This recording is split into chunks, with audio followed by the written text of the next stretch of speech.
I've never gone out of the way to say that what I make personally is opera. And yet, for this piece, The Gentleman Rests, it first came to me one morning in 2014 when I was thinking about Al Gore presiding over his own final political demise, and I thought that feeling felt kind of tragic in an operatic way, whatever operatic meant to me. Um, Usually, the final blow of an opera, whatever the climax of the opera is a death, not narrowly losing an election on some technical ground. But in this case, if you're seeing this piece as a viewer, you're aware of the political death that's going to happen to Gore at the end of the story, and you can appreciate it and witness a kind of quiet heroism of Gore's in working towards fulfilling that prophecy of his own political demise and ensuring that another peaceful transfer of power between heads of state will happen in the US, as has happened for however many years. I also like that there's no real climax to the story. It's just a series of repetitive procedural challenges that all get very quietly turned away and turned away, and then they stop coming.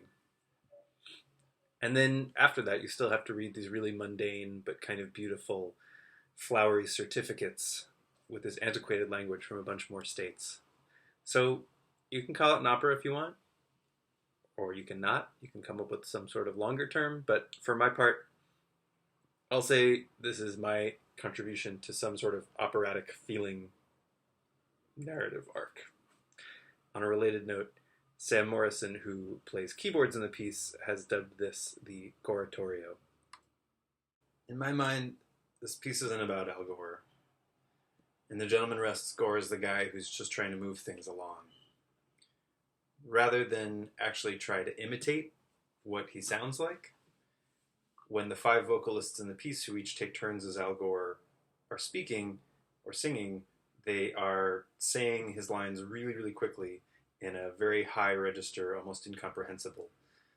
And Gore, in what he's saying, isn't saying anything interesting or personal.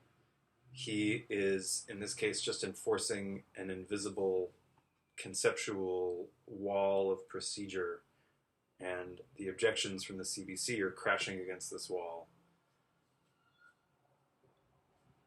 To have an objection heard in a joint session of Congress, it needs the support of at least one congressman and at least one senator. Of the 100 senators who were there, not all of them were physically present, but of the 100 senators who could have objected, not a single one, not a single person thought it worthwhile to object to what took place in Florida between the election and Bush v. Gore.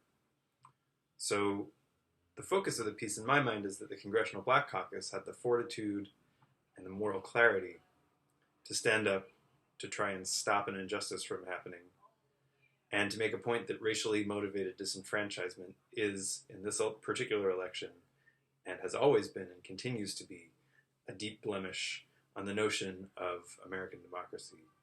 And the sad part is that nobody else, other than the CBC members, felt like it was their responsibility to recognize this and then to rectify it. The CBC are, as much as the piece have heroes, the heroes of the piece. And Gore isn't really the bad guy. The bad guy are the people who are absent, the other politicians, and the bulk of the American population who feel like silencing voters, predominantly African-American voters, isn't a problem, who feel like it's okay to deny somebody participation in American society based on their race.